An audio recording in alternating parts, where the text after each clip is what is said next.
mga Mars, mga bro, magluluto tayo ng ginisang toge. Ito yung toge paborito ng mga mahilig magtonggo. Okay, mga Mars, mga bro, tara, magluto na tayo ng ginisang toge. Nais natin kwintas natin pampaswerte. Yun na nga yun, ito na nga, umpisa na natin mag-cooking.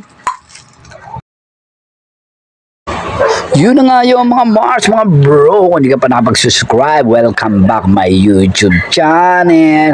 Subscribe na, Reynolds de Mesa 1034. Yan po ang ating mga ingredients. Magluluto tayo ng ginisang toge. Pagkasarap-sarap ito. Diba merong sumikat na si toge? Yan. Paborito niya ng Amerikanong si toge. Wow! Natatanda nyo pa. Yan pa yan, nagkikisate bulaga Yan po mga Mars. Yan po ating kamote, toge, kikya mo, pwede din fishball, pwede rin pong patatas kung wala kayong kamote. Yan po ang ating ginisang toge with ingredient nor cubes, magic sarap, asin, patis, ano pa ba, bawang sibuyas, kamatis. Kung ayaw nyo lagyan ng kamatis dahil baka kinabukasan ay umasim, lagyan nyo, separate nyo na lang yung kamatis kung ayaw nyo na may kamatis para. Pero pag ito hindi nyo naubos, mga Mars, mga bro, simple lang, pwede kayong gumawa ng lumpiang toge. Yun, dagdag na natin yung repolyo, carrots, ano pa ba ang masarap ilagay sa toge. Yan po mga Mars, pwede nyo lagyan din ng hinimay na nilagang piniritong manok. Masarap din po ilagay sa toge yun. Ayan lang po ang ating budget, tipid tips po mga Mars, tipid tips. Yun, nilagyan ko na rin ng sayote ang ating toge. Maya po ay atin ang igigisa ang bawang sibuyas. Lagyan natin ng mga ating lahok.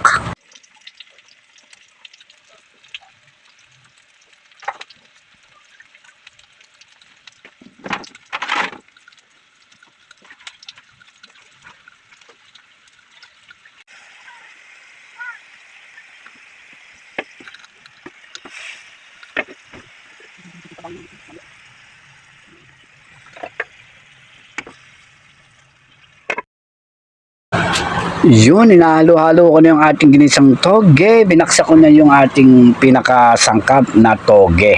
Hahahay! Kung di ka pa nakapag-subscribe, subscribe na mga Mars, mga bro. Don't forget, subscribe, like, and share. Shoutout natin mamaya. Ilagay natin dito ang ating mga kaibigan. Ito na, shoutout natin.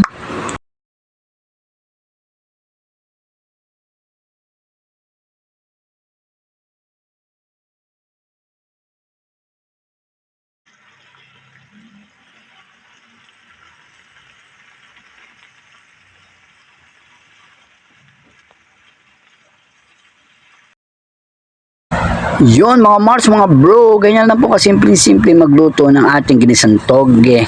Then pagka hindi nyo naubos yung toge nyo, tipid tips, ito po ang magagawa nyo ay gawin yung lumpiang toge pag may natira sa inyo. Halimbawa 1 kilo o kalahating kilo ang inyong ginawang toge, ginisang toge, yung matitira pwedeng lumpiang toge.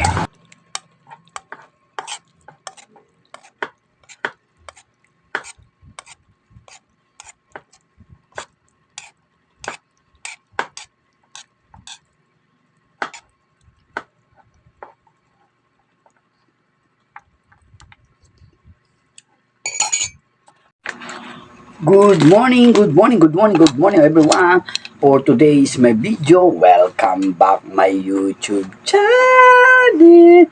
Mga Mars, mga bro, ito na po tayo ngayon. Magluluto tayo ng ginisang toge, ang ating ginisang toge. Kung hindi ka pa nakapag-subscribe sa aking channel, subscribe na. Panoorin po natin to hanggang dulo.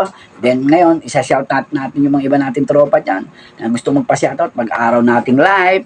Kaya mga Mars, mga bro, umpisa na natin. At sulat ko na rin kayo mga ingredients, yung mga mami at mga gustong matuto magluto ng ginisang toge, susulat ko na rin yung mga ingredients natin dyan, ha?